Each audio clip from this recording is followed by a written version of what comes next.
I actually got it right this morning. Jarrett, full disclosure, by the way, bases dropped on a Friday here at Soccer Down here. Very, very busy show. Jarrett's with us for the first half hour. Michael Parkhurst joining us in the second half hour at 9:30 with our friends at Beyond Goals. We'll talk about stuff. That's the official term. And then Darin van Tassell, co-owner, president of South Georgia Tormenta, joins us at 10, giving us the lay of the land in USL League One. Tormenta are in the playoffs for the first time. They've got their first home game this weekend as Charlotte Independence visit. We'll get into that. We'll get into a lot of stuff with USL League One. But with Jarrett here early on, we got stuff to talk about. We got last night to talk about. We've got another sacking in the Premier League. Stevie G is out after less than a year. I think it was 40 matches. And Cristiano Ronaldo decided to have a hissy fit, and so he is not going to be on the active for the match against Chelsea this weekend. So, Jarrett, good morning. Where do you want to start? Well, we'll start domestically. We had playoff games last night. Where do you want to start? Yeah, I'll start at the beginning, considering that's what you were looking at. So, two people with bike chains beating each other to death with them for 90 minutes. Yes, that's true. And once again, Philly gets the Shooter. Shooter is not wearing his Cincy jersey because Shooter had promised us if Cincy had won, then he was going to buy an FC Cincinnati jersey, snap a picture, and post it to all of the platforms so we could see what's going on. So, so Philly did their thing, and the one goal on the board was just your standard amount of rock fighting in the inside the 18. Cincinnati tries to clear, doesn't get a whole lot of weight behind the pass, picked off by Philly. Pass, shot, pass Celentano, goal, and that was it. But yeah, it was a 90-minute rock fight, which was kind of what we were thinking it was going to be. And so, if you had that as your assessment, it did not disappoint. And I think you're in part of that quick assessment, though, undersells that Andre Blake is Andre Blake still, because Andre Blake made 2 or 3 saves in that game that were just outstanding. He made one late in the game where Cincy breaks and he's going to his right, has to get low on it and pushes it wide. And it's Andre Blake is Andre Blake. The question was asked during the game by people, and I don't know the answer to it. I have no idea how they've held on to Andre Blake, but they deserve all the credit in the world for doing it. Yeah. Because I figure by now somebody from Europe would have come for him, or he's in a class below Keylor Navas, not in terms of quality, but in terms of CONCACAF goalkeepers are just eternally underappreciated outside of CONCACAF, because that kind of feels like where it's at, or it's just we only like American goalkeepers. Because Keylor Navas has spent his career being the most perplexing backup, and Andre Blake's a 3-time MLS goalkeeper of the year and has earned all 3 of those. Yeah. It's fantastic. Yeah, he has been absolutely insane at times between the sticks, and he has saved the proverbial bacon for Philly on several occasions. Shooter, once again, they muck it up and play like the rats they are. Shooter with the New England energy is actively down bad if he hates Philadelphia in general, because Philadelphia sports right now is kind of a thing, except for the Flyers, as we've gone over. Yeah. Because outside of the Flyers, you have the Phillies, who are in the NLCS and about to host a couple home games. Then you have Eagles, who look like the best team in the NFC, and then you have Philadelphia Union, who that was the Sith Lord killing the Padawan. Yeah. That was Sidious, taking Darth Maul out behind the shed and beating him with a tire iron. Yes. And aside from that, now you get the chance of either Montreal or New York City. God knows how that one's going to go. I'm leaning Montreal over New York City personally, but I don't know. I don't know how much of what New York did to Miami was New York and how much of it was Miami just turned off the defense and forgot to turn it back on. I think it's the latter more than anything else when you're looking at Inter Miami and their big loss. And I'm gonna go ahead and say this because I have both conversation chains up, one on the desktop and one on the laptop. On the web, on the out loud version, Sam said something that was completely and totally bleeped on the out loud version, where on our in-house version it is completely and totally innocuous. Sam says Blake is a monster. What is bleep worthy about monster? And the whole thing got bleeped. Blake is a monster got bleeped entirely on the World Wide Web. I don't know why. Whatever. But yeah, and Emilio, if you were an ish team, you do what you need to do to win. If you're talented, you don't need to be petty and lowering your talent. It's not professional. But yeah, Emilio, but Philadelphia kind of counters that, don't they? Because they are talented. They have talented players, but they just they muck it up and they drag it down into the blender anyway. Yes, and that's your mix here with Philadelphia. Philadelphia has big movie team energy. Villain team energy is the words I'm trying to put together here. Like they're the team the Mighty Ducks would play. Yes, absolutely. With Lane Smith as your head coach. Yes. Yeah. Gordon Bombay is trying to figure out how you can, get by this team that is very talented and is zero problem at all dragging this thing into a gutter and turning into a street fight. No.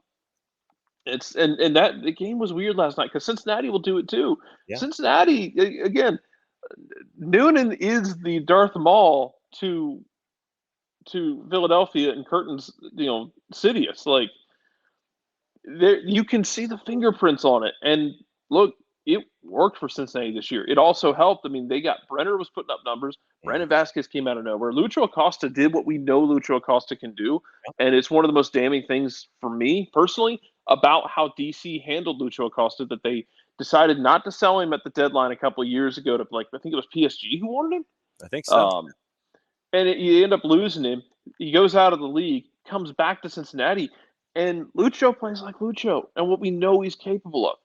And being that guy who can just absolutely turn the game on its head. He felt like he wasn't the same last night after his knee kind of buckled on him when he goes down on the left side of the field. Yeah, that was not pretty. He still had an opportunity late in the game where he gets not really a 1v1, but he gets to square up on a defender, get a shot away. Blake's level to it because, again, Andre Blake is Andre Blake. Yes. So, Rich, I did not know. You were the Hawks. Yeah. Hey man, hey Rich. You know what?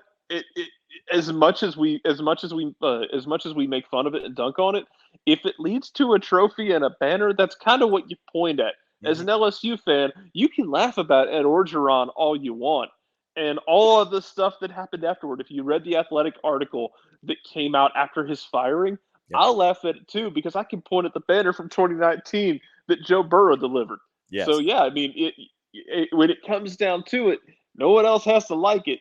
But if it leads to a banner, you can point at that all day. That's all you got to do is go rafters. You sit there, rafters and scoreboard. The two words that you need, you point to the rafters. It's like at the end of the day, if that's what happens, no matter what the rest of us think about it stylistically, then if you have readily accomplished what you were out there to do with the way things way you lay things out, then at the end of the day, you win. By the way, I did not know if Rich was going to be at least recovered in some manner, way, shape, or form after last night. Probably because I'm glad Rich is alive. Yes.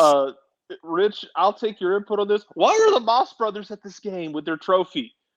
Like, did they abandon their Red Bull season was over? Did they abandon Red Bulls entirely, or was this just a hey, there's a playoff game within driving distance, so we're going to go and bring the trophy? I think that's probably what it was. It's like, hey, there's a game. Let's get front row seats, and we'll take our Oscar with us, even though it was poor placement on the Moss. That was an MLS deep cut too, though. Yeah, like to have the Moss brothers there. That's a deep cut in MLS history. Yes. Yeah, it's a poor placement. Although somebody zabroodered me that like, no, Vasquez did dive. He wasn't touched. Like, come on, man. Like, there's a lot more obvious dives that you're going to be able to pick for, hey, we're going to make fun of Brandon In Vasquez. that, well, yeah, and there are other obvious In dives. that game, there's going to be more obvious dives that Brandon Vasquez had than doing that one. Good God. And Julian Carranza, I will say this: Julian Carranza has completely and totally embraced the Philly Union way. He's not the same as he was in Miami.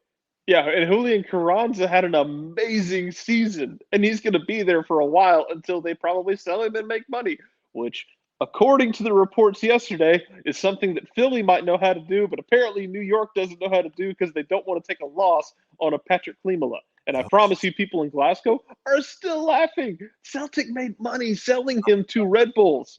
And Red Bulls don't seem to be interested in selling anybody. Yeah, there was a report yesterday that Klimala got an offer for like $4 million for Klimala over the summer. He wanted to go, and they didn't let him go because they're trying to recoup all the investment in him, and it wasn't going to make up for what they had paid for him. Man, look, the cost has been sunk, y'all. Just let it go. Yeah. And yeah, Rich says they have season tickets to both come out to both games. Okay, that makes more sense. Yeah. It was just like this MLS deep cut. Mm-hmm. Even Daniel Feuerstein's Fire, who's like who's like doing the Yankees game, is like freaking out, like, they're there? What the hell? Nobody knew what was going on. No, but now we know the rest of the story. Emilio, if you remember this, my friends and I rooted for the Soviet Army versus the Flyers in that 72-ish tournament. And Clark Gillies beat the crap out of Dave Schultz. That's spoken like a true Islanders fan. Hatred goes way back. Look, that's 50 years worth of hatred that Emilio's been hanging on to when it comes to the Broad Street Bullies. I completely understand that, especially if you were an Islanders fan in that day. Bobby Nystrom, Clark Gillies, Billy Smith, Trache, all that stuff. That is 50 years worth of clean hate that Emilio has. When you're rooting for the Soviet Army against the Philadelphia Flyers, that is some deeply rooted stuff right there. I mean, that's 50 years he's hanging on to. I give him full credit for that. But no, Shooter at the end of the day says, comes down to the banner. I can be a hater all day. When they win, he will STFU and tip his cap. And but yes, the conversation that Rich and Shooter were having about Rich wanting to know where he could send the Union jersey to Shooter, and Shooter says send it to at Waste Management. Oh man. It's and you know what? Philadelphia against Montreal would be so much fun. I don't know what to make of New York, because it feels like Miami just basically refused to show up to that game. So I'm not sure how to differentiate. They went to Red Bull Arena. I don't know. Yeah, it's like, it feels like they just refuse to show up. So I don't know what to make of New York City in that situation. I'm thinking it's going to be previewing that quickly. I think it's going to be Montreal that has to go to Philadelphia. Yeah. That will be funny. I will enjoy that tremendously. Mm-hmm. Yeah. Mm-hmm. And since we are in the opening kickoff, brought to us by our friends at Kickoff Coffee, kickoffcoffeeco.com. Let me see if I can find it. There it is, really quickly. There it is, in between the both of us. It is the QR code for those of you that wish to grab your Kickoff Coffee and start your day. And you use the code SoccerDownHere15. You get 15% off your purchase. They, in turn, take 10%, reinvest it into the youth game. So it's very, very cool stuff that our friends at Kickoff Coffee are doing. KickoffCoffeeCO.com, Kickoff Coffee CO on the Twitters, on the Facebook, and on the IG, on the gram. So the night game. Off Natty Lights. God. Wow. Oh, God. Yeah, I know. You don't have to live that way, Rich. No. So the nightcap El Tráfico postseason version, I had the total. I was going to start taking the total and the over at 4, and we got there. It just took a while, and the last 30 minutes was absolutely bat-ish crazy in determining that once again LAFC would find a way to win, and it was Chicho Arango who scored the late goal after Steve Cherundolo had pulled off his captain. And Carlos Vela, so Vela makes this is like, I think with 20 to go. Carlos Vela makes the signal of, he's been, banged up, and he does the signal about swapping him out. So Cherundolo swaps him out. Carlos Vela just walks right by Cherundolo as he's making his way to the bench.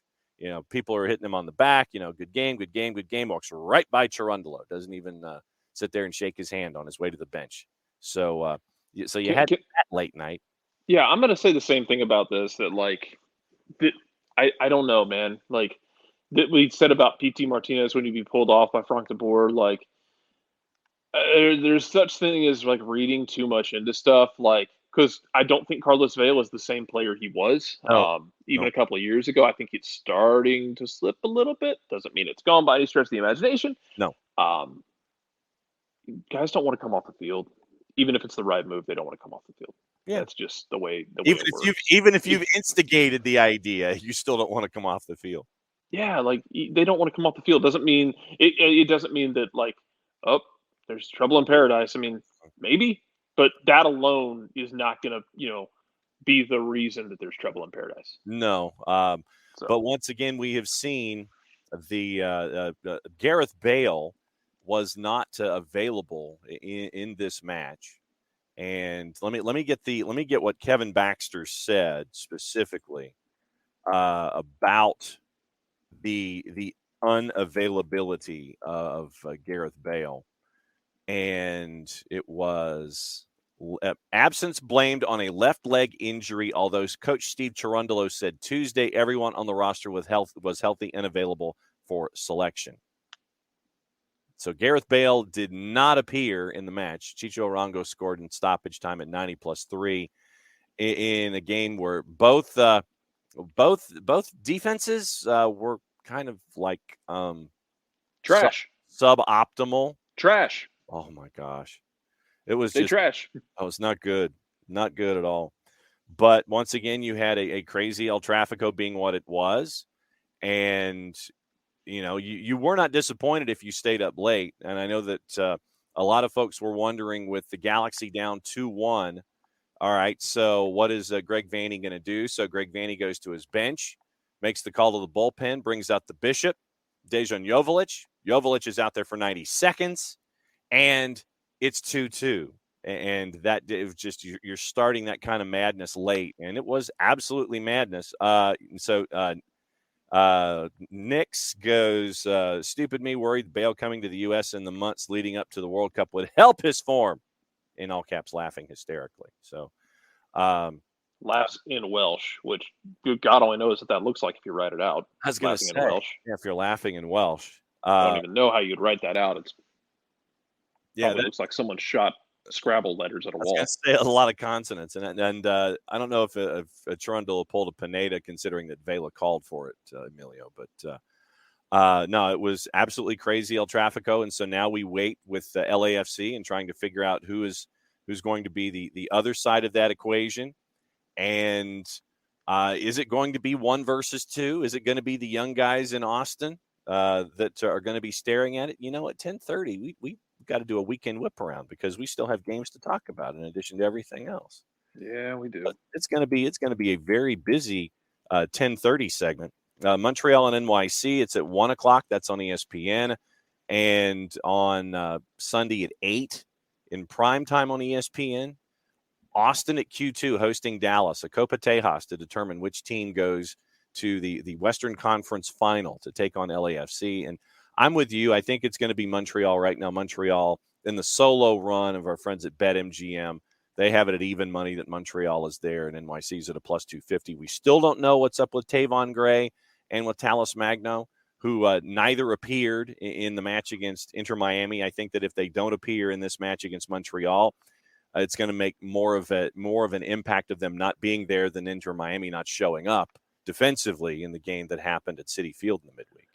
And to your point, Rich, here's the thing, man. I don't know how much of that was New York looking good or Miami just laying just a fantastic egg in their big stage. Yes. Because I feel like it was a little column A, little column B. Like New York showed up and played really well. Yeah. Miami also decided that defense is a theoretical concept only and not wanted to be brought into the real world application. Mm-hmm. Yeah, absolutely. And so that's that's where it is with those two games. And so you're like, okay. So we'll see how it lays out with those two matchups. But I'm going to go – I will end up going chalk here. I think it'll be Montreal going to Chester. 1-2, 1-2? Yeah, I think it's 1-2, 1-2. And what is it right now? Only once in the last 10 years, one team in the last 10 years that was ranked top in their conference has made it to an MLS. Number one seed has traditionally been a harbinger of death. Yes. If you have the one seed, that has traditionally meant pain for you. You have elected the way of pain. Now, 2 seed has traditionally meant very good things for your life. Yeah, man, but I don't know. Like, you can easily convince me this goes chalk all the way to the final, and then we get LAFC versus Philadelphia. I don't want that. God, I don't want that. Sorry, Rich. I don't. I mean, you've got one team that wants to have Gareth Bale's going to come out and score the game-winning goal. You watch him not play against Austin, but then watch him score the winner against Philadelphia. Gareth Bale comes on for 30 minutes in the playoffs and just runs past Kai Wagner. Yeah. Scores a game winner and then just sits he shows up, scores a game winner, sits down like, I'm done. Well, thanks, coach. And then what do you want to bet that Chiellini starts to play at the back? If Depends on the matchup. If Bale's going to score, then you may as well just have Chiellini be the one to start the play from the back. If you hope it starts when Chiellini gets a tactical yellow where he just grabs somebody and power bombs him into the ground. And it stopped him in transition. I'll take the yellow. Yeah, that's because what are they going to do? Fire me? Yeah.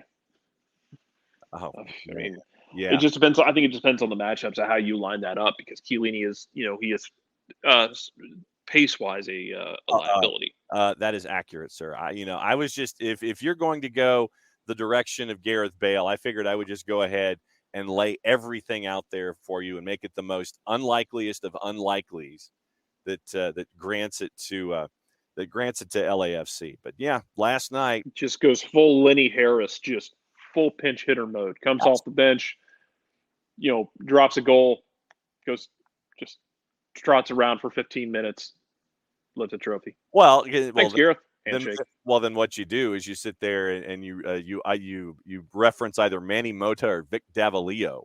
If you're gonna go LA pinch hitters in addition to Lenny Harris, you go Manny Mota or Kirk. Kirk feels like the Gibson, 2 bad knees. Yeah, exactly. Well, yeah, there you go. And how about don't throw him pitches down and in because he can't extend. Don't do a backdoor slider, Dennis Eckersley. What are you doing? You've got stuff to do because you've got real world things. It's true. And we'll be here. So we've got Michael Parkhurst coming up here in just a little bit, and we've got Darin van Tassell coming up after that. So if your world slows down when it comes to the weekend preview with the rest of the world, because we didn't even get to talk about Steven Gerrard getting sacked at Villa and Cristiano Ronaldo not on the bench this weekend for Manchester United, as apparently Erik ten Hag has had enough is enough. I would like to point out that old Giovanni Bronckhorst barely beat a Scottish Championship team in the Cup competition last week. I just want to bring that to the forefront. Hey, maybe Rangers will if they have more issues, call Stevie back. Yes. But yeah, hey, Emilio, that's what we're here for. Old baseball cards down here, and trust me, I've got them. And yeah, Joseph's goal of the year was never. I mean, come on, man. He's been working on that bike since 2017, and not only did he hit it true. Yeah, like he got that on the barrel. Well, to belabor the sports metaphors. Yes, well, and then when you end up with, a fan vote that's a part of this. We know what the 17s can do when it comes to fan votes too. Yes, we do. And so Joseph Martinez, goal of the year for Major League Soccer. So if you're around at 10:30, you're more than happy to once again you can crash the party for the remainder of the show, however long that is. Even though I know the real world gets in the way sometimes. That's okay. We'll figure it out. All right, and that's Jarrett. So Jarrett's here for the first half hour, and now Jarrett is out the door as we get ready for Michael Parkhurst coming up in just a little bit, and I will preemptively prepare for Michael because I don't sit there and program tweets, and maybe if I actually could write things, I could sit here and go, yeah, it's going to be done like this. So, and BG mentoring, talking everything, provided I could type in the world of soccer. Etch the conversation. I know this is incredibly enthralling audio and or video right now so I'm preparing for that segment as we lay everything out. So Michael Parkhurst will be coming up in short order, and it'll be great to catch up with Cap because there are a couple of things I wanted to talk about.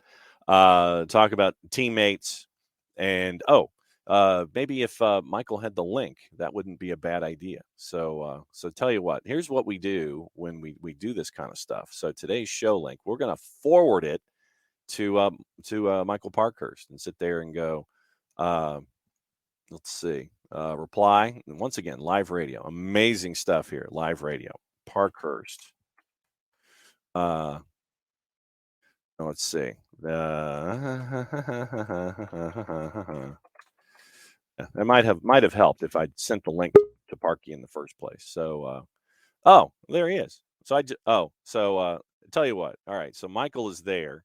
He's lickety split when it comes to emails. So let's do this and all the fancy stuff because it's time to run this intro.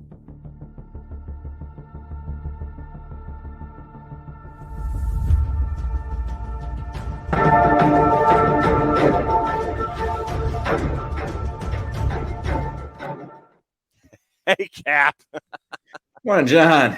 So, you kind of needed the link to be a part of this thing. And you know what? I wasn't sure because I thought maybe I could just use previous links. Wasn't sure if they were all the same or not, but now I know they're not. Yeah.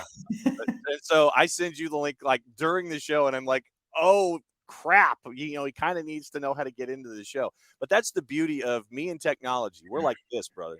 You've proven it time and time again. Yes. And so once again, you kind of need to tell a guest how to come into a show when you're doing a live show. But anyway, Cap, thanks for hanging out and pinch hitting for Greg. I know that Greg has some things that he's got some breakfasts and some meals that he has with some very important people, some VIPs. But thanks for hanging out this morning. First thing I want to start with, yesterday, very, very important day, National Youth Confidence Day. And I saw the message that you and Greg posted for Beyond Goals. Very, very cool stuff. And you guys right there out in the forefront to make sure that your feelings and your message is out there for National Youth Confidence Day. Very, very cool stuff yesterday. Yeah, I became aware of that midday. The woman that's helping us out with social media, she said, gosh, today's National Confidence Day. We got to put something out there. I said, totally. It was weird because earlier that day I was reading something and it was talking about confidence and how it's something that can be trained and learned and, worked on always. And, I thought like we should put that out there because I think that sometimes there's this misconception that like you're either a confident person or you're not. And, it's something that absolutely can be learned and trained on. And even those that are more often confident than not definitely lose it sometimes. And, it's something that can wane and come and go. And, it's obviously so valuable in whatever you do in life, not just on the athletic field. As a professional, when was the first time you lost your confidence? When did you have to have this battle as a professional? When do you remember that? Shoot, there's so many small instances of losing a little bit of confidence, but for me, I was always really good about not losing it completely, not letting it go like too far down the rabbit hole. I remember my first preseason as a pro with the Revolution. The Carlos Yamosa was on the team, and he was a legend in U.S. soccer in MLS, and he was going to be the starting center back in a 3-back system for our team, and he retired in preseason. He was older, struggled through preseason, and retired early in preseason. And, I thought, okay, this is my opportunity. This is my shot. I'm next on the chopping block here. Like, this is it. And then the next like 3 weeks, back then preseason was really long, and they brought in trialist after trialist after trialist, and I'm thinking, oh my gosh, like they really don't trust me. Like they really don't want me to play center back here for them. Thankfully then none of the trialists were better than me. So they were kind of, I don't know, stuck with me or chose me, one of the two. Well, and I know that sometimes, you say that in a very self-deprecating way, and I think that's sometimes a lot of us, that's our default, to be self-deprecating about our own abilities, so we can put everyone else around us at ease and make us feel at ease as well. And I think that it is self-deprecation, I guess, as we're talking this through, is it kind of that counterbalance to confidence to make sure that we don't get too confident about ourselves and get into cockiness, do you think? Yeah, I think it's always nice to have that. And I think that the more confident you are, the more likely you are to self-deprecate and know that like you're not really bringing yourself down. You're just trying to more be humble, or, you know, you don't care about what other people think or how it makes you come across, because you're confident in who you are and what you do. So you have no problem, voicing that self-deprecation, I guess. Yeah, but we all have ego, though. I would venture to say that even if we are self-deprecating and we have that kind of presentation, I think that we all have a certain amount of ego. But once again, it's the trappings of ego to where you don't have entirely too much of an ego and are perceived as someone who is just wrapped up in themselves. I think that there's, once again, that balance that we talk about here when it comes to how to use it and how it applies to our own egos, I would think. Totally. And yeah, you have to have a little bit of ego in order to have confidence. I think they go hand in hand a little bit, right? You want to have that ability to think like, okay, I'm the best, or you know what, I'm going to use this as motivation. I'm going to show him, I'm going to show her, I'm going to show this person, like, and that, leads into confidence in yourself and your abilities and who you are. And so, yeah, it is definitely a balance, and they go hand in hand. And, I think that, we talk about having an ego as a negative thing sometimes. And, I think that all the best athletes have an ego, and, they walk that fine line where sometimes that ego comes out a little bit, but, you need it in order to be one of the best in whatever you do, right? You have to have that self-confidence of like, I'm the best, I want to be the best. And even if like, there were times where I would say to myself out on the field, like, I want to be the best player on the field today. Right. And I'm out there with Miguel and Joseph and guys on the other team. I know I'm not the best player. Right. But in my mind, I say, I'm going to be the best player on the field today. And that's just that confidence and that ego kind of going hand in hand. Well, and I mean, there's one moment in particular that sticks out, I know, in a lot of Atlanta United fans' minds about confidence and in inserting yourself into a play during MLS Cup, where you close down, you create a turnover, and it creates a goal. And I think that kind of confidence to sit there and say, okay, I can really do something incredibly positive in that moment. I think that plays into it. And that's just a moment for me, and I think a moment for a lot of folks, where the confidence of Michael Parkhurst showed itself, and it created an opportunity for Atlanta United to get closer to an MLS Cup win. Yeah, and I think that, that is, it's a lead up to that as well, right? I mean, I had played in 4 MLS Cups prior to that cup, and I remember thinking like, I don't think I played poorly in any of those 4 MLS Cups, yet I was on the losing end of all 4 of them. And, I remember thinking to myself, like, okay, it's one thing to not play poorly, but I didn't really like do anything to help the team win either. I didn't make a difference, like, I guess offensively or something like that. So maybe I had that in the back of my head, maybe that helped lead to that. So, there was like kind of visualizing sort of, or thinking ahead of time, but, also having the confidence to think, go out there and do it. You say that confidence can be trained or learned, and not everyone is going to be 100% confident 100% of the time. With your mentees, is it confidence is already there, or are you having to help learn or train about confidence? How confident, I guess, are your mentees today as a lot, do you think?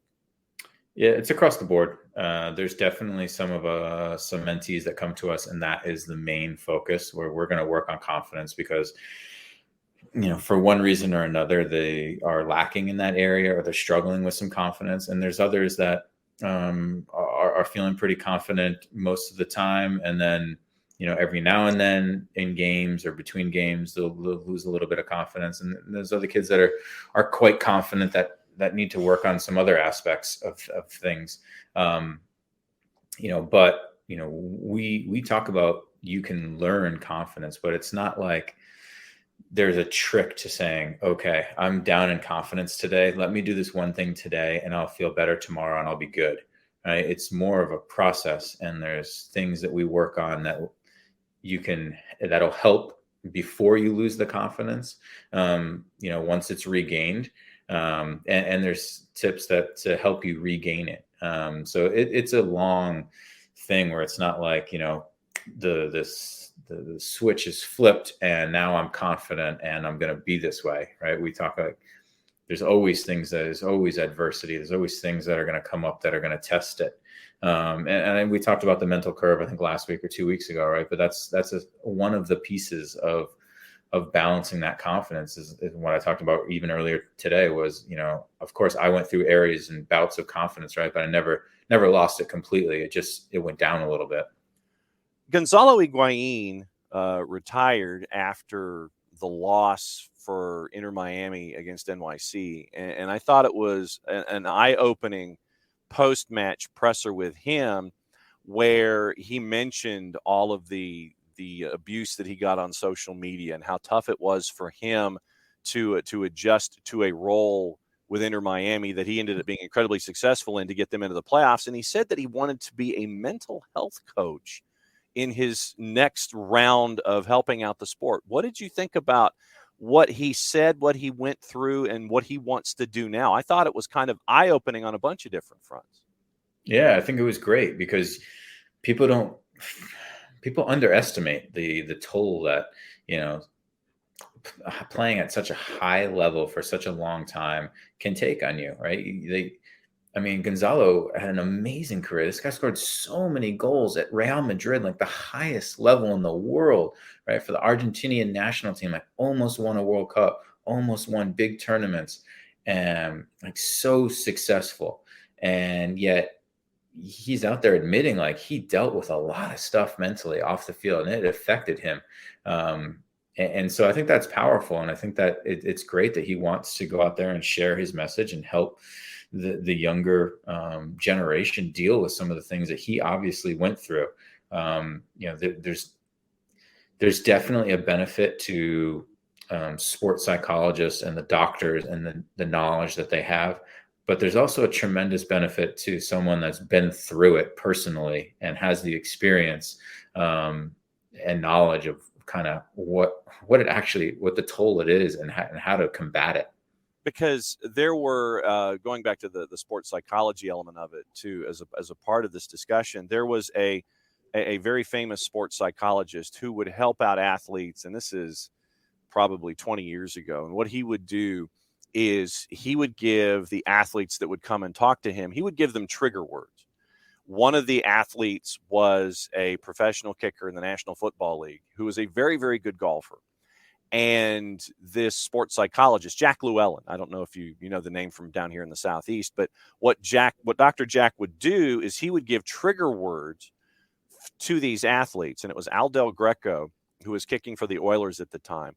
And what Llewellyn would do to Del Greco is he would have him think of the word birdie because of how successful a golfer he was. All right, so every time you're out there to line up a kick, whether it's an extra point or a field goal attempt, think birdie, because that's what you did in golf. That's what you want to do to succeed in golf. So think of that as you're doing those kinds of things for your team that way.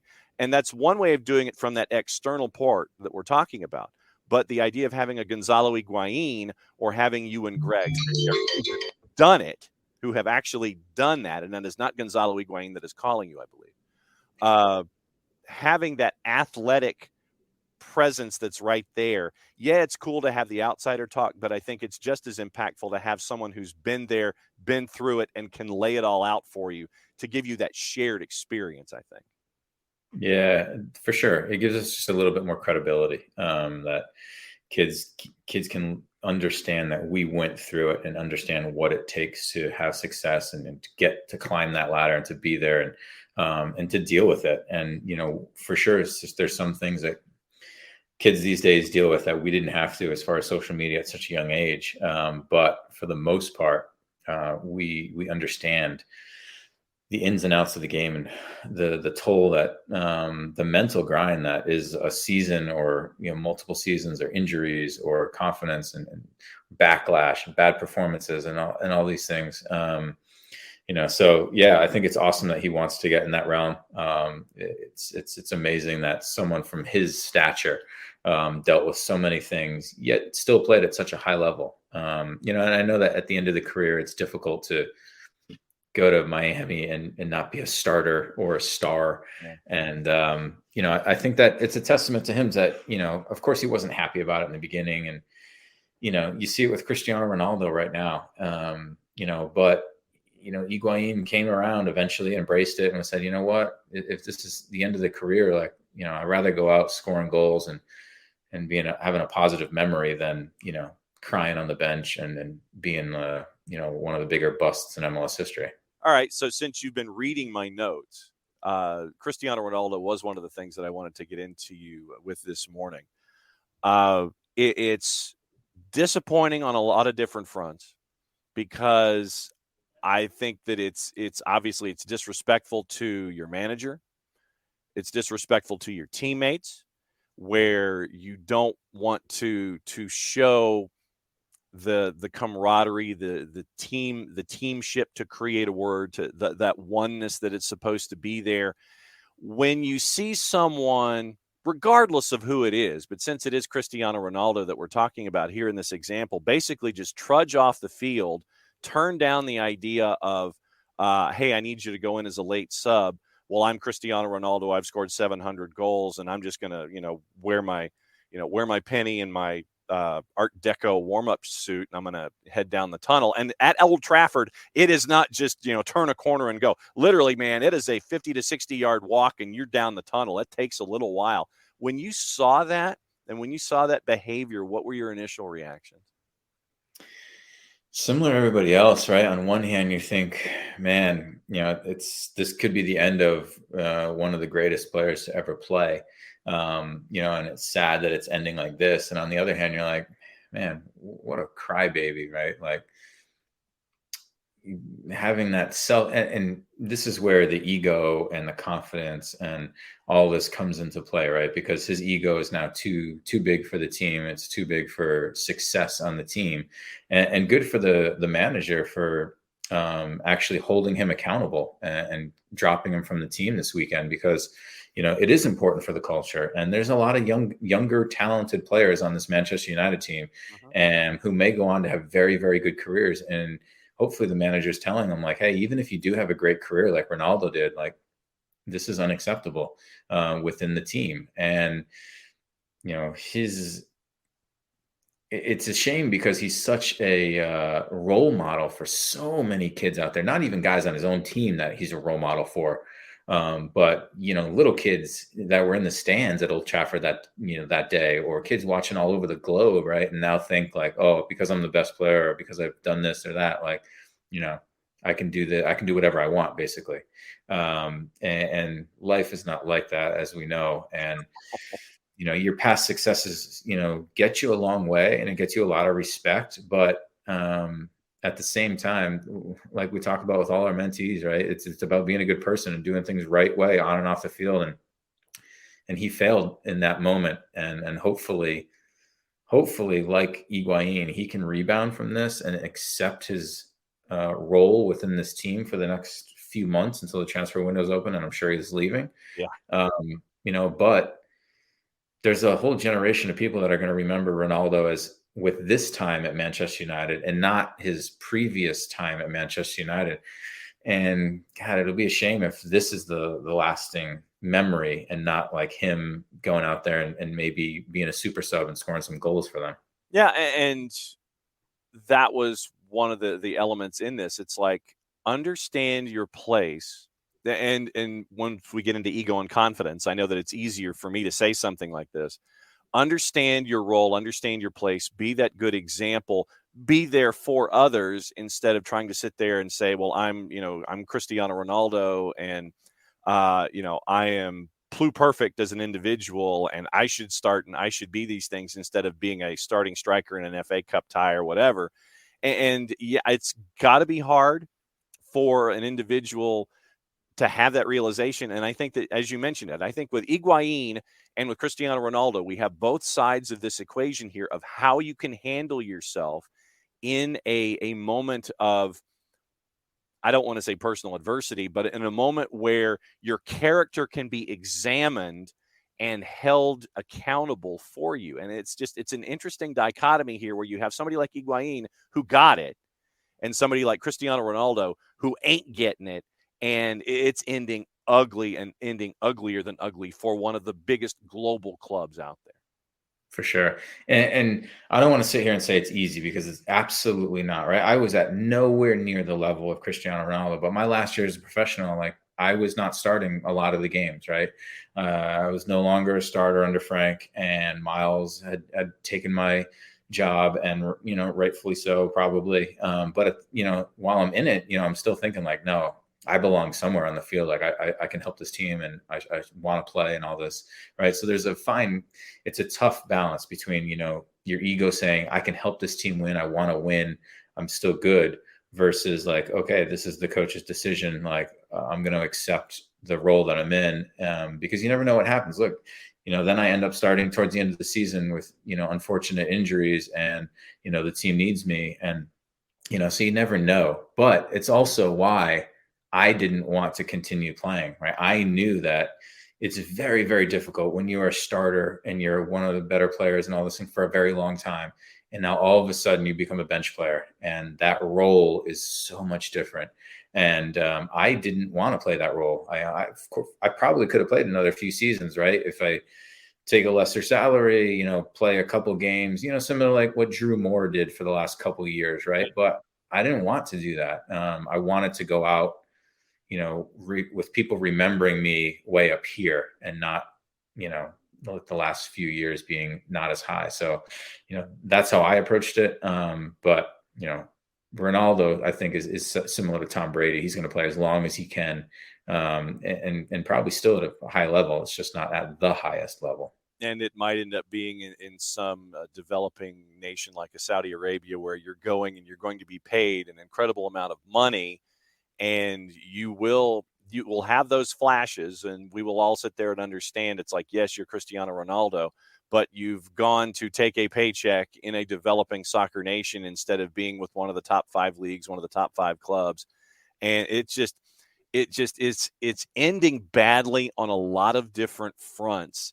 And I don't think that when you have an athlete of that stature, I think sometimes they may get lost mentally in the idea of who they affect with their decisions. And I'm not just talking teammates. You mentioned the younger players, the fans, and all those kinds of things. That last image might be him charging down the tunnel in a huff, as opposed to being there, being that teammate, helping the younger players understand their role. And as you said, injuries might happen. I know that no Manchester United fan wants to sit there and have an injury to Bruno Fernandes, but if something does happen, then if you've exhibited that idea of I can be a good team player and be there for you in certain roles, I can help you out. And I know that there's going to be some front office that's going to look all of this stuff, and they're not going to look at it and go, we want Cristiano Ronaldo, we'll take the baggage. And I don't know if that's a good thing long-term because of everything that what we've been seeing. It'll be good for off the field because it'll sell and tickets and merchandise and everything. But I wouldn't want to be his teammate, honestly. Similar to Higuain when he came, right? When I watch Higuain play, when he first came to MLS, he had the worst body language of any player I think I've ever seen on the field. Like every single thing was arms up in the air and walking. And cussing out teammates and all this stuff. And I thought, oh my God, he basically ran that Mexican player out off the team, right? Pizarro, a very, very good player. And he killed Pizarro's confidence, crushed him. And it was just like, oh my God, I would hate to play with this guy. And like I said, thankfully, it seemed like he changed. But, I would imagine that's how Ronaldo would be if he came to MLS. And I'm not saying it would. I'm hoping he doesn't, because it'll be a show and, it'll bring more eyeballs and all this stuff. But yeah, it will become with its fair share of baggage. And what's crazy is he's hurting his own reputation and image of himself. And I think that's why he wants to play so bad, is for people to, recognize him as the best and not Messi. Where, I think that if he came in as a sub for 10, 15 minutes and he still played well, we would not diminish anything that he's done over the course of his career at all, right? Everyone's got to forget if Messi, Ronaldo comparison or what you think of him. His statistics and what he's done for a career is one of the best, one of the top 3 best ever to do it. And it's like, no one can say anything about that, except now it's like, oh man, Ronaldo, what a crybaby, versus like, oh wow, he's doing his part, and wow, what a career he's had. It almost feels like it's beneath him at this point. That's the vibe that I get, that it's like, well, if I'm not starting, all the rest of this stuff is beneath me. I will just go someplace where I will start and I will be CR7. Yeah. What did you think about what happened last night before we go? Philadelphia was Philadelphia. They did their thing, and they turned another meat grinder of a game into a 1-0 win. And then El Tráfico was El Tráfico. We were all up late watching that one. And it showed that both LA and Galaxy and LAFC have some work to do at the back in a 3-2 thriller. Yeah, I think that both games were exciting to me. I found myself rooting. I really like both of those teams in the East. I think because I like the coaches, and they've had good seasons, and some of the players. I found myself rooting for Cincinnati. And they could have had a couple goals, right? Andre Blake is very, very good. Yeah. He's not bad. Yeah. I think that team still misses Bedoya on the field. He brings something different. But they're good, and they're tough to beat at home. I think one thing between both of the games that frustrates me a little bit is you expect it to be physical in the playoffs. Like, hey, it's physical, right? It's going to be more physical. So get on with it when it is physical. Like, stop rolling around on the ground, stop diving, stop all this theatrical stuff, right? It makes it a little tougher to watch. Like, sometimes I'm like, just get up. Yeah. Right. Same thing with the headbutt last night with Puig. Like, yes, one, really, really not smart. No. Should have been a red card probably. But Murillo, get up. There's very, very little contact, right? Let's get on with the game. It's so frustrating. Like, goodness me. Like, all these tackles, you're like, guys, you want it to be physical? You want the referee to let you play? Then get up. Oh my goodness. But yes, a very exciting game. Exciting second half there in LA last night. And I'm glad the number 1 seeds go on. They both had really good seasons. You're not a fan of Team Chaos? Yeah, Team Chaos is fun, but I like to see the good teams move on, and not to say the other teams weren't good, but hey, they had better seasons than number 1 seed. So moving on, and both those atmospheres are incredible. So another game in front of those two stadiums will be fun to watch. Yep, tonight and this weekend it's Montreal and NYC and Copa Tejas to determine who goes and plays these two. All right, what's going on with Beyond Goals? Well, Greg's down there having breakfast with the what is it? I just forgot the. Oh man. With Michael, Unified team. Unified, thank you. Unified team. So he's doing that this morning. We're getting ready for some big meetings next week on the nonprofit side. So things are cruising along.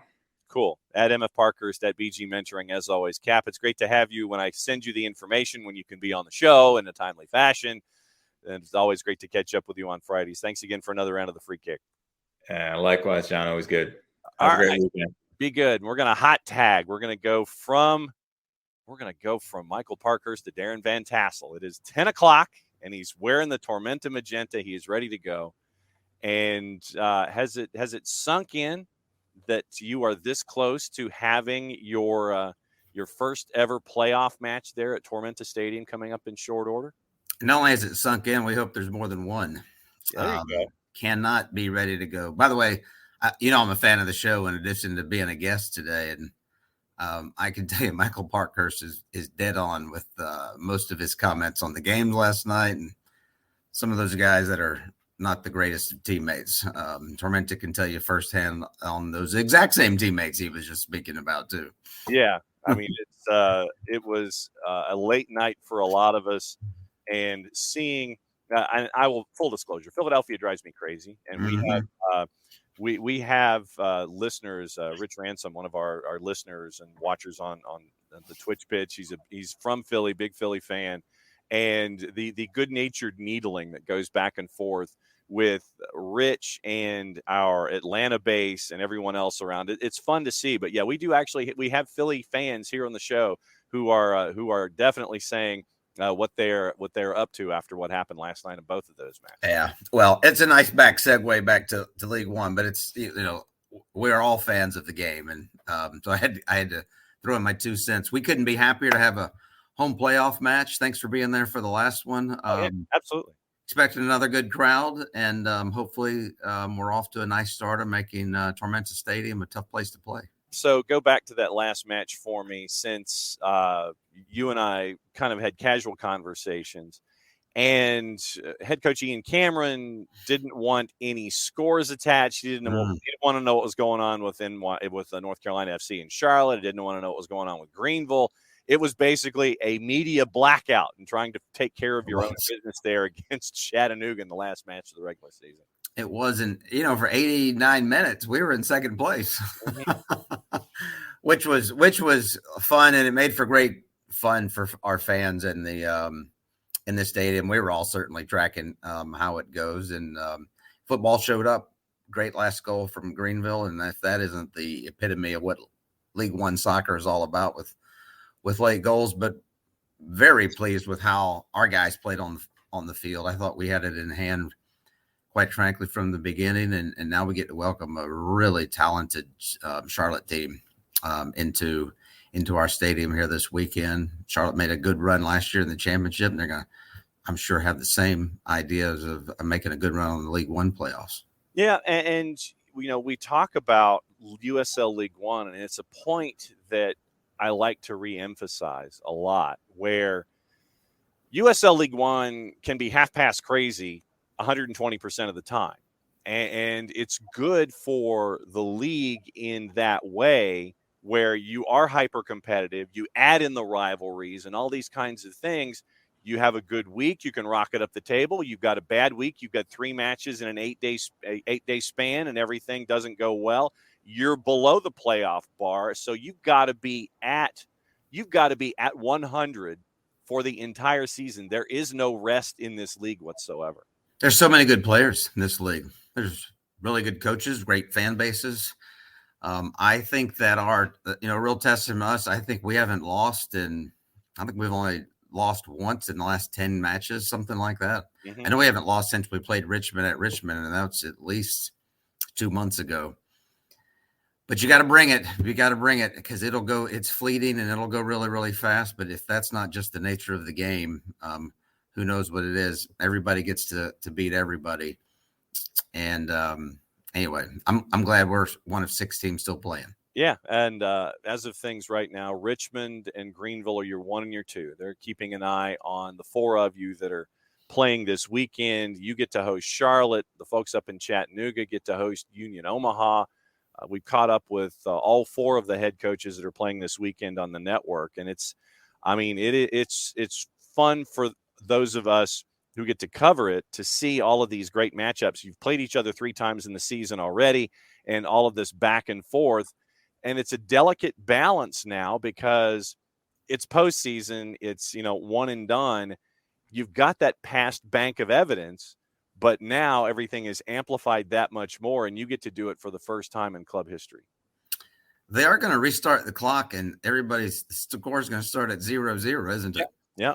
The proverbial why we like sports. This game will be played, and score will be kept. Can't wait.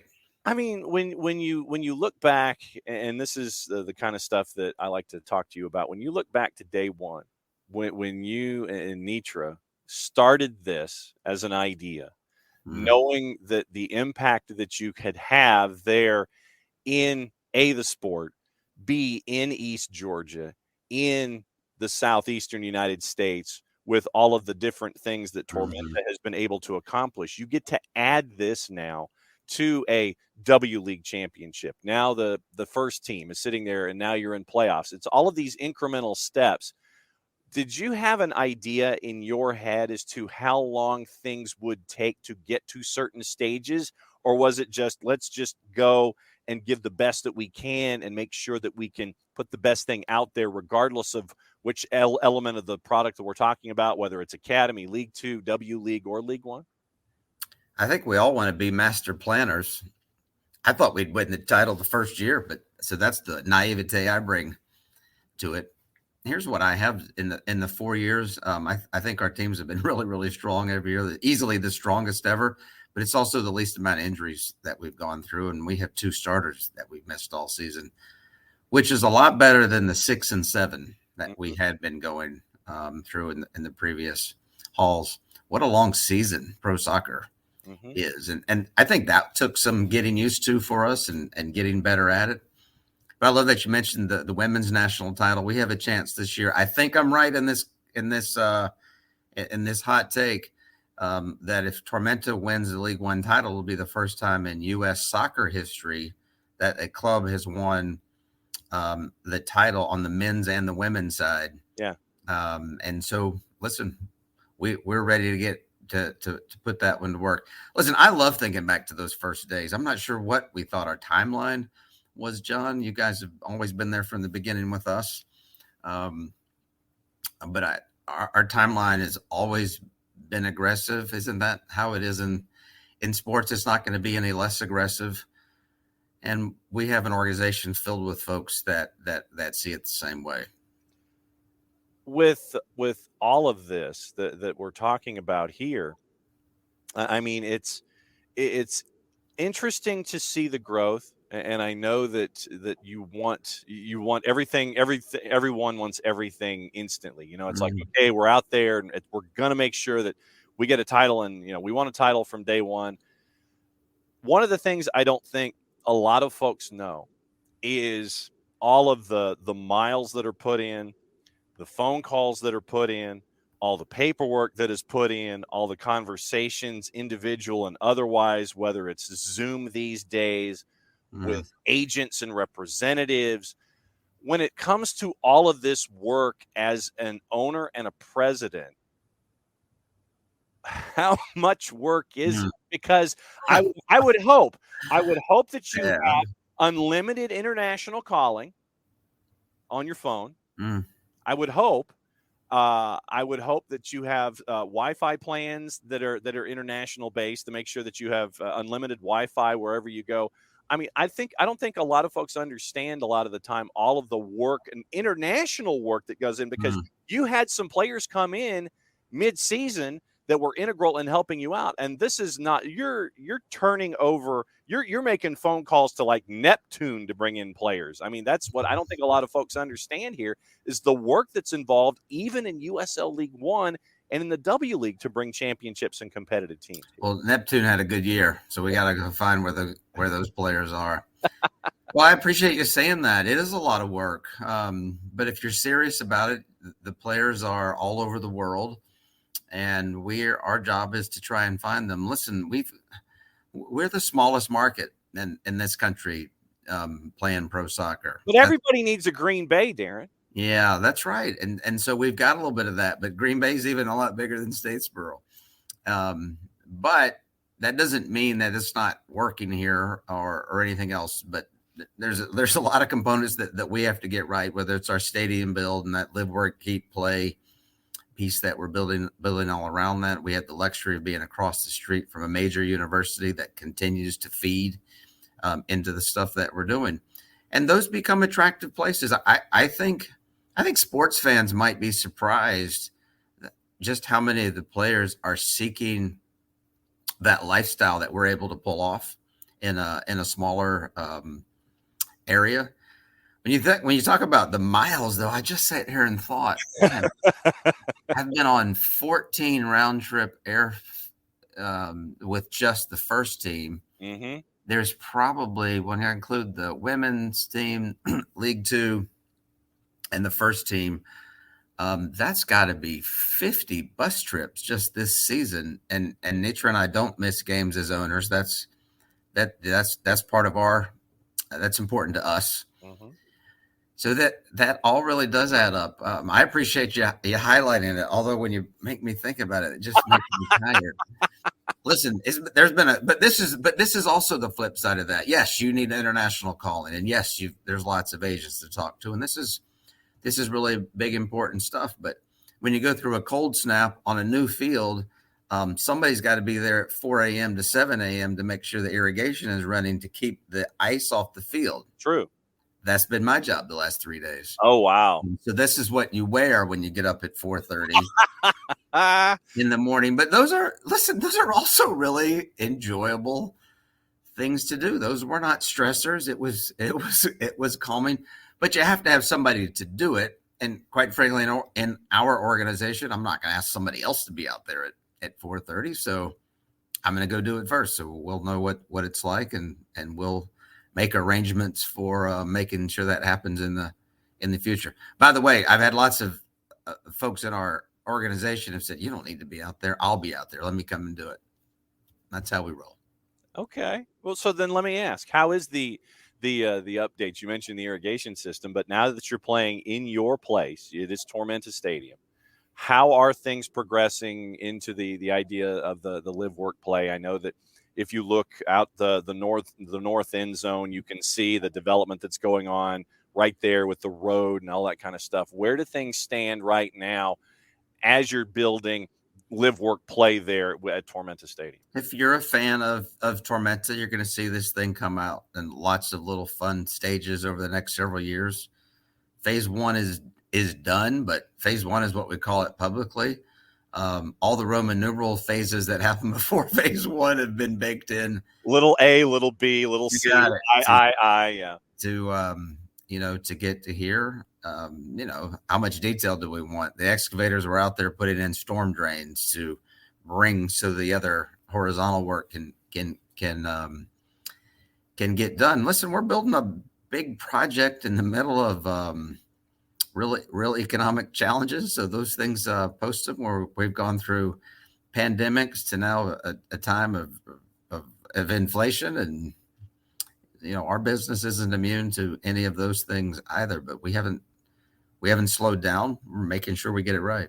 Well, and also the relationship that you have with the university is key and part and parcel to all of this. It's the two of you have been walking together in this entire process to make sure that you grow as an organization and that the university continues to grow in its footprint, because you've only got the space that is there for Georgia Southern University is finite when you get to the Parkway. There's only one direction to go, and it's out. And the two of you, I think, have done a really good job of working hand in hand to make sure that both of you can continue to thrive right now. It's really enjoyable to be working with great leaders of any places, and our mayor here in Statesboro is a big advocate of what we're doing. Our city council has been nothing but supportive. County commissioners, board of education, president at Georgia Southern, our athletic director. It's fun to be with folks who want to try to figure out how to get it right, how to make everyone win and benefit from it. We know that we all need each other, and we're going to be part of how we identify ourselves here in Statesboro and South Georgia. One of the other things that I wanted to get into discussion with before you get your morning nap in, considering that you've probably there are no naps here. That's a required. You don't get to nap since you've been there since 4:00 in the morning. There's been some movement in USL League One. Yes. I want to get your thoughts on those. John Perlman, the head coach of FC Tucson, and his ownership group that he has assembled are now taking over FC Tucson. They're going to go to USL League 2 and figure things out before hopefully coming back at some point. And Knoxville is coming up from USL League 2. and One Knox SC, our friends over there, they're now going to be a part of it to add to the rivalries here in the Southeast and the Southeastern footprint. So one leaves, one comes back, in addition to everything else that's been going on. But you add Knoxville, but you lose FC Tucson. How about when you look at the growth of pro soccer? We'll do League One, since that's us here. How much of it's in the South? Yeah, absolutely. You ever wondered where the demands were? Look at exactly where they are. And by the way, look where all the playoff teams are in League One this year too. I mean, outside of Omaha, we're all essentially in the southeastern quadrant of the United States and given a little permission with the Atlantic region there with Richmond. Mason-Dixon line can move. That's all right. Yeah, there you go. Listen, our friends at FC Tucson, that was a sad news to hear. I understand what they're doing. We've got our first instance of promotion relegation going on. Mm-hmm. They'll be back. I think they're going to work out some things. They've got to figure out their stadium deal in Pima County is our understanding. The ownership group the Board of Governors learned about this move earlier in the week. From Tucson, so not much more before it was announced publicly.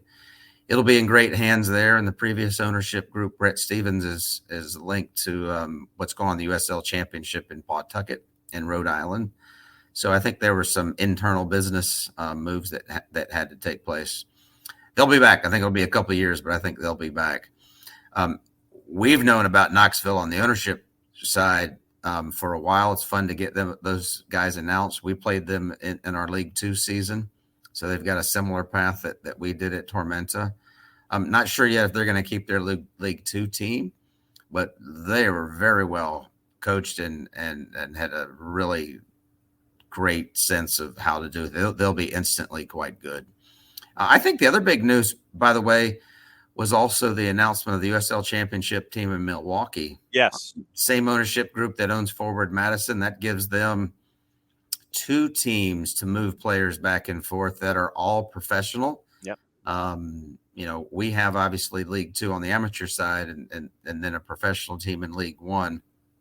That's a different kind of movement than you can do at the snap of the finger amongst pro teams. I think it'll be a massive upsell in that organization in general. They're terrific people that are running Forward Madison. Keep your eyes out for that because I think that'll be a fun one to watch there, but between what happens in Milwaukee and Madison, Wisconsin. That's slated for 25, I believe, if memory serves. 24, 25, somewhere in there. 25. All right, so lay it all out for me for those that want to come and see the playoff match this weekend down there in Statesboro. What's on the docket? What's on the dais? What's on getting in the door? Lay it all out for me. Cut the promo. Well, if you got to see the best team, the best pro team south of Macon, Georgia playing, you're going to see them Saturday, 7:00. Get the long-time Charlotte Independence organization in here. It's going to be a battle. 7:00, gates open at 5:00. We'll have the music playing. Arrive early, get your merch, get your food.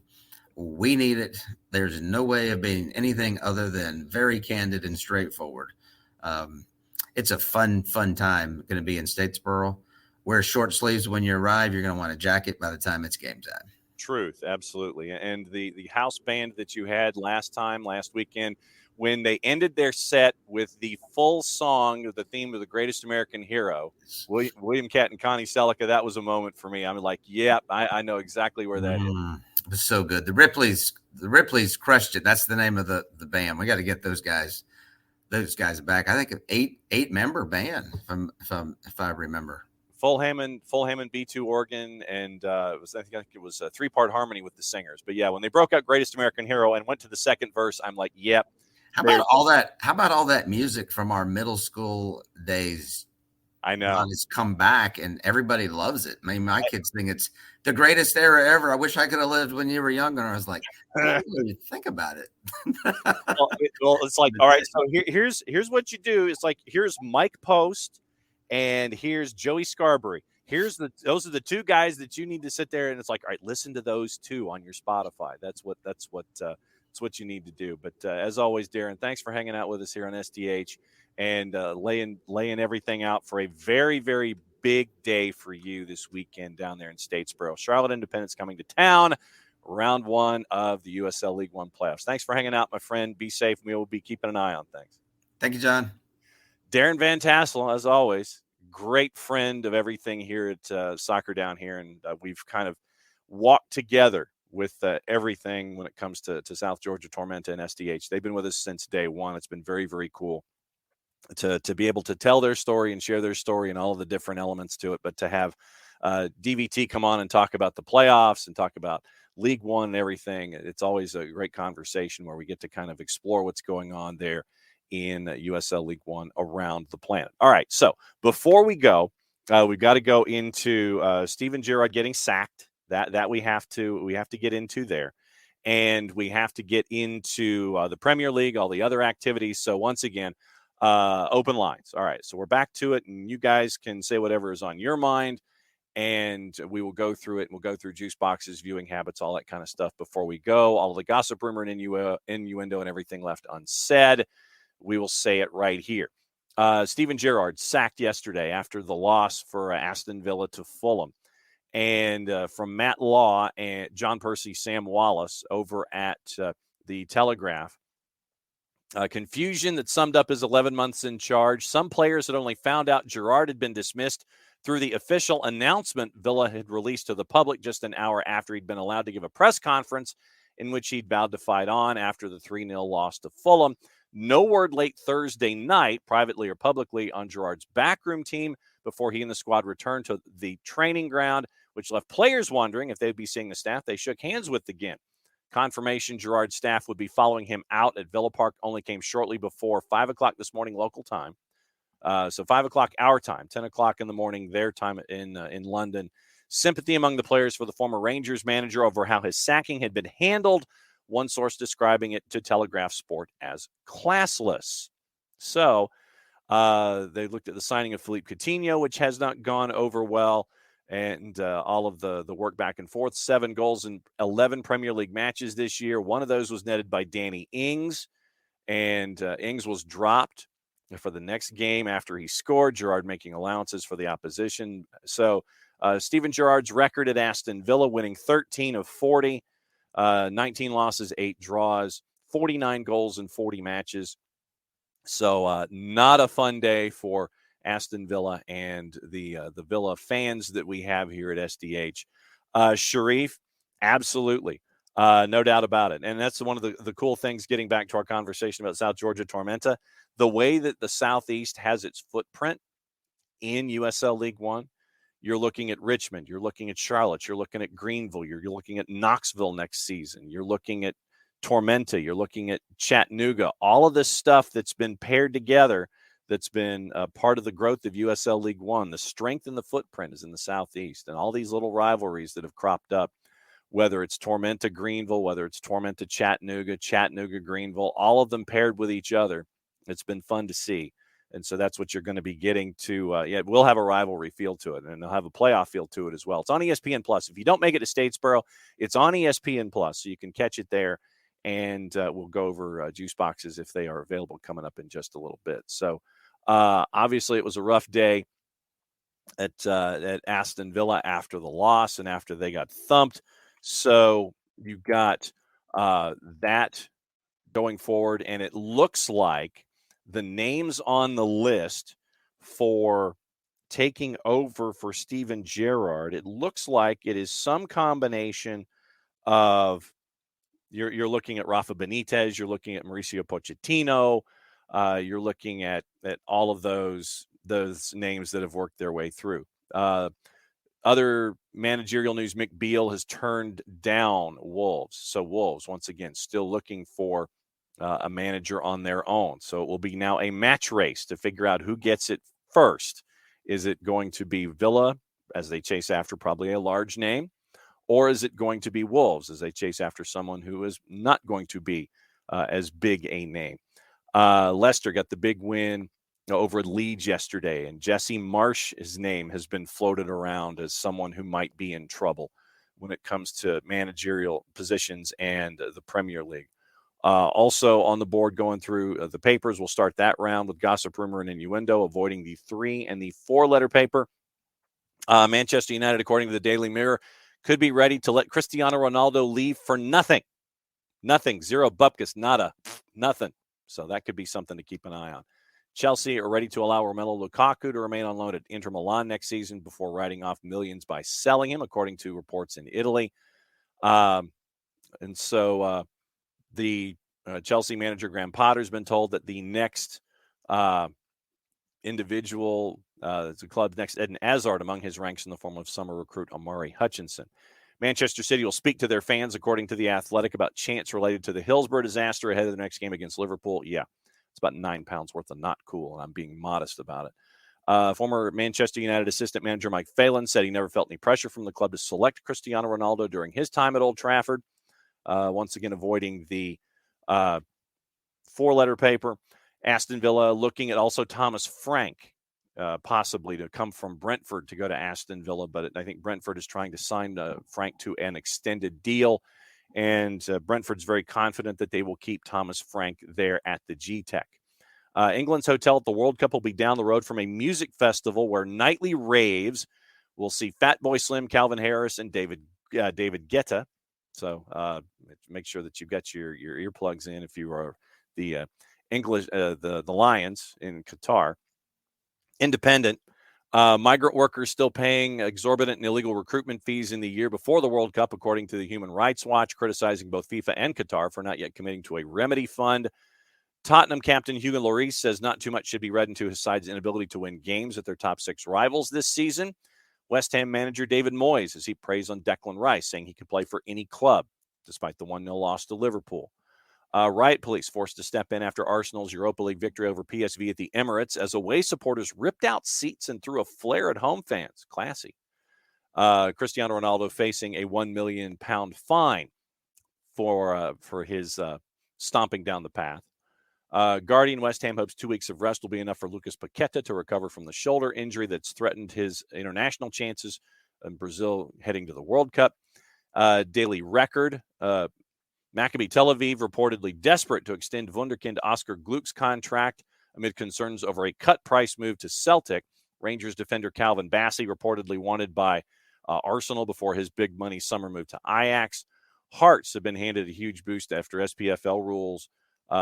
Lewis Nielsen's move to Tynecastle from Dundee United over the summer will not result in the Tangerines receiving any compensation for the deal. Connor Barron could be the next big money move out of Aberdeen with his contract expiring at the end of next season. Don's chairman, Dave Carmack, says the club are doing everything to ensure they're not caught short. And also Aberdeen is looking to build a $1 billion new stadium, live, work, play complex that will be will be feasible for what's the word I'm looking for? Not economically feasible, but ecologically feasible. Very, very green stadium. Looking for a $1 billion investment there. Also on the board, let's go to our friends at the BBC as they tour the East. When it comes to all of the other gossip, rumor, and innuendo, when it comes to players and other movements. So let's see. Crystal Palace considering a January move for Ben Brereton Diaz. Blackburn's going to ask a pretty penny on that one. Sevilla leading Everton leads in Fulham in the race to sign Diaz in January, according to Football Insider. Arsenal could try to sign French left-sided center back Evan Ndika from Eintracht Frankfurt. AC Milan interested in Armando Broja. Also keen on Chelsea's Hakim Ziyech, hoping to secure a 6-month loan for the Morocco winger starting in January. That's from our friends at Calcio Mercato. Galatasaray targeting Ilkay Gundogan, who has less than a year left on his contract. Arsenal, City, Juve, Roma, AC Milan interested in Celtic and Republic of Ireland under-19 midfielder Rocco Vata, who is 17. MLS side into Inter Miami could make a move for Cristiano Ronaldo. So we'll keep an eye on that.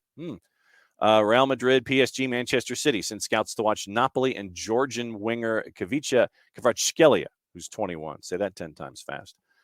Slovakia midfielder Stanislav Lobotka, 27, set to sign with Napoli a new deal despite interest from Arsenal, Liverpool, and Tottenham. Arsenal interested in signing Nigeria defender Calvin Bassey from Rangers before he moved to Ajax. So that is your gossip rumor and your innuendo for all of the activity. That's your rumors for today.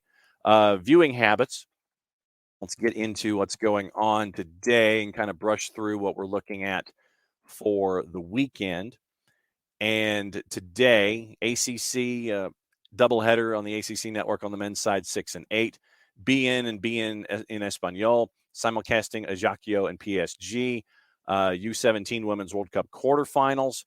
The second match of the day in the quarterfinals starting right now in FS2, Germany and Brazil. ACC Extra has more college soccer on the men's side. So does B1G starting at 7. ESPN Plus.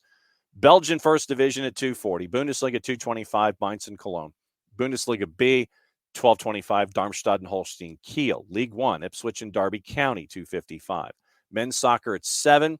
College women's soccer starting at 1 in the afternoon, going all the way through the night. And Paramount Plus has Juve and Empoli at 2:45. That'll get you through your Friday. Now, juice boxes, as we have them here for today's activity, and we'll give you the Premier League and some of the greatest hits too. Working our way through the activity that's going on right now. Once again, it is Eastern Europe, it is Asia, it is Middle East, it is North Africa. That is going to work its way from east to west as we go.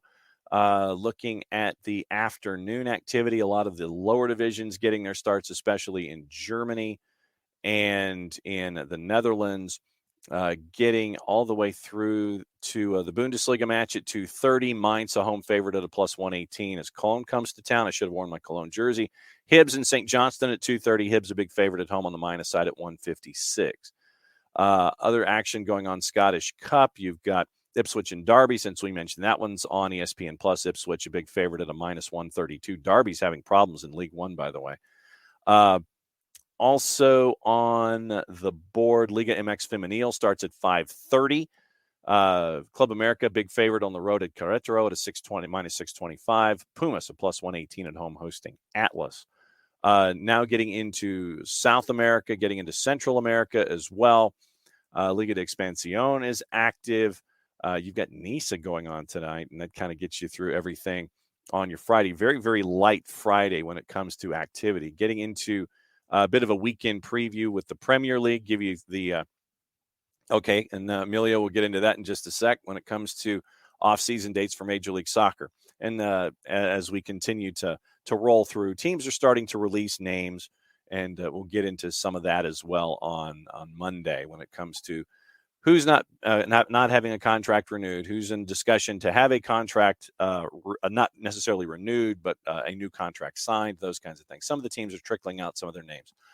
Tomorrow, 4 matches in the Premier League. Liverpool, big favorite at Nottingham Forest. Everton, a favorite hosting Crystal Palace. Manchester City, big favorite hosting Brighton. Chelsea, Manchester United is your late game at 12:30. Chelsea's a +114. Manchester United without Cristiano Ronaldo is a +254. 5 on your Sunday. Early matchups, and now they have gone through the time change. This is their spring forward fallback weekend in Britain. So 9 o'clock on Sunday morning. Villa, a favorite hosting Brentford. Leeds, a favorite hosting Fulham, and that's big for Jesse Marsh. Southampton, a big underdog hosting Arsenal. Wolves, favorite hosting Leicester. Tottenham is a +110 hosting Newcastle at 11:30 Sunday morning. Monday Night Football is West Ham and Bournemouth. West Ham is a big favorite there at a -175. Let's go into the standings really quickly. Arsenal, 4 points ahead of Manchester City. Tottenham's already played 11 matches. They've got 23 points as well. Chelsea, 10 matches, 20 points. Manchester United, they've won 3 of their last 5. They've only lost once in that run. They're at 19 points in 5th. Newcastle, 18 points. Liverpool's at 16 now, 2 wins in a row. They're in 7th. Brighton is at 15 points in 8th ahead of Fulham. Brentford's in 10th. Palace is 13 points in 11th, right ahead of Bournemouth on goal difference. West Ham's at 11 points. Southampton's also at 11 points, winning their last time out. Everton's lost 3 in a row. They're at 10 points right now in 15th place. Leeds has lost 4 of 5. They have not won in their last 5, 2, 3, and 5 after their hot start. 9 points so far. Villa is at 9 points, behind on goal difference. Wolves, Leicester, Nottingham Forest. That is your relegation zone at 18, 19, and 20. League One, we mentioned PSG playing today. Massive road favorite, no real surprise, at a minus 345. Also on the board, looking at Germany. We mentioned Mainz and Cologne today at 2:30, and then once again you have spring forward fallback in Europe. Leipzig favored on the road, Leverkusen favored at home, Dortmund a favorite at home against Stuttgart, Freiburg a favorite at home, Hoffenheim a home dog to Bayern Munich at a minus 196. Borussia Mönchengladbach, Eintracht Frankfurt. Mönchengladbach is a home favorite at a plus 131. Your standings still, Union Berlin after 10 matches. They've won 4 of their last 5, 4 points ahead of Bayern Munich right now. Union Berlin, Bayern Munich, Freiburg, Hoffenheim, Eintracht Frankfurt, Mönchengladbach, Cologne. That's your top 7 right now in the Bundesliga. That is officially a surprise. Serie A, getting into all those standings, we mentioned Juve and Empoli today. 3 matches tomorrow. Salernitana favored at home against Spezia. AC Milan, big favorite at home on the minus side to Monza. And Inter is a plus 110 on the road at Fiorentina. Favorites on Sunday, it is Udinese at home with Torino. Bologna at home to Lecce. Atalanta on the minus side, minus 102 to Lazio. And Napoli, a road favorite at a plus 142 against AS Roma. Then you've got Monday night football. Cremonese, Monday afternoon football for us. Monday night for them. Cremonese, Sampdoria. Cremonese is a favorite. Sassuolo minus 103 hosting Verona. Let's see. So, Emilio, you mentioned the off-season dates have been published. So we'll keep an eye on that. Going to the release for Atlanta United. Once again, we mentioned that Joseph Martinez wins the 5G goal of the year. And once again, not a surprise. Once again, 17s, you crushed it. And got Joseph the award for goal of the year, which was an absolute golazo. No real surprise that the golazo that he smashed was right there. Okay, so here are your dates. The trade window opens Monday, November 7, and we will follow along on the trade window if there's anything going on. Because of my commitments with Georgia Public Broadcasting, may not be able to do a simultaneous discussion on Twitch with it, but we'll keep an eye on things. Trade window opens Monday, November 7. Trade window closes on Wednesday the 9th. So you have 48 hours from Monday to Wednesday, November 7 to 9. Then the blackout period begins. And that's where Atlanta United can no longer sign or trade players until after the expansion draft. On the 10th, the expansion protected list is announced. Atlanta United is exempt due to having a player selected in last year's expansion draft. The expansion draft for St. Louis City is Friday, November the 11th. November 14th is the deadline to submit offers and exercise options. That's at noon on the 14th of November. Free agency begins. So free agent frenzy begins Wednesday, November 16th at 1 o'clock. Re-entry process, stage 1 is Thursday the 17th. And that re-entry process is selecting experienced MLS players who have not agreed to a new contract with their current club. Selection order determined in reverse order of 2022 finish, including postseason. End of year waivers is at 5 o'clock that afternoon.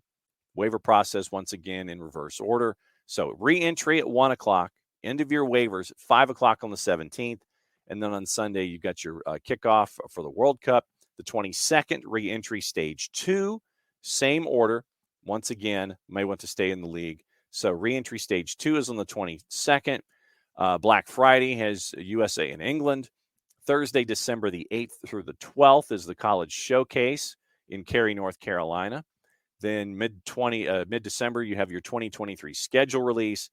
December 18th is your watch party at the Coca-Cola Roxy at the Battery. Super Draft is December 21st. Early January, preseason workouts begin. So basically, you're looking at what? 3 months before everybody comes back? So there you go. Everything starts November 7. And just make sure that you have all of your pencils and erasers ready for all of the players and the cap space. So, yep, mid-December for the schedule release for 2023. Looking forward to that. Looking forward to seeing what happens with St. Louis City and seeing what the situation is there, because 10 times out of 9, I'll guarantee you that at least that I am certainly planning, and the boss, I think, has expressed an interest as well in going to St. Louis to catch up with that match as well. So if the match is in St. Louis, we'll definitely be there. That one's going to be a fun one. So I think that is it. We talked about all of the news around the board, talked about the big news. Cristiano Ronaldo, got Michael Parkhurst's perspective on that, which was great to get. And great to always have our friends from Beyond Goals Mentoring hanging out with us on Fridays for the Friday Free Kick. And great to have Darin van Tassell from South Georgia Tormenta hanging out with us to get through and preview what's going on with USL League One. So once again, very, very cool stuff going on in Statesboro. If you can get down there. Oh, that's right. I forgot to mention the juice boxes for everything going on this weekend. So let's get into USL Championship really quickly. On Saturday, 4 matches. You've got Tampa Bay and the Miami FC. No surprise, Tampa Bay is a big favorite at a -204. Memphis, big favorite at home, hosting Detroit. And Memphis is now looking to get their own soccer-specific facility. Say that 10 times fast. That word came out earlier this week. Memphis a -200 hosting Detroit. 8:30, Colorado Springs hosting RGV. They're a favorite at a +112. 10 o'clock Eastern time on Saturday night, Sacramento Republic a -105 as New Mexico United comes to town. In USL League One, the numbers there before we go. Tormenta, a -104, so home favorite on the minus side. 90-minute draws a +225, and Charlotte Independence are a +267. And at Chattanooga at 7:30 hosting Union Omaha. Chattanooga is a +145. Your draws a +215. Union Omaha is a +174.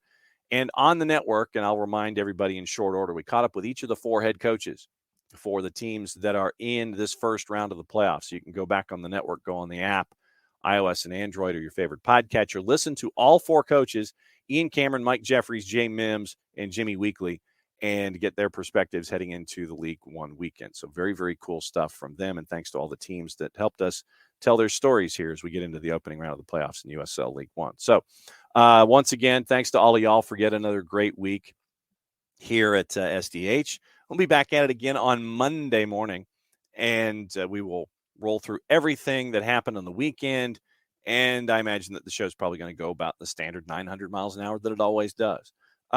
Enjoy your games, whether it's in person or on your device of choice, and we'll talk about them all on Monday. For Jarrett, for Jason, for Nick, I'm just John. Thanks for hanging out with us for another week of SDH. Mucho platial, and since it is the end of the show and the end of the broadcast week, it means I get to do this. See you later.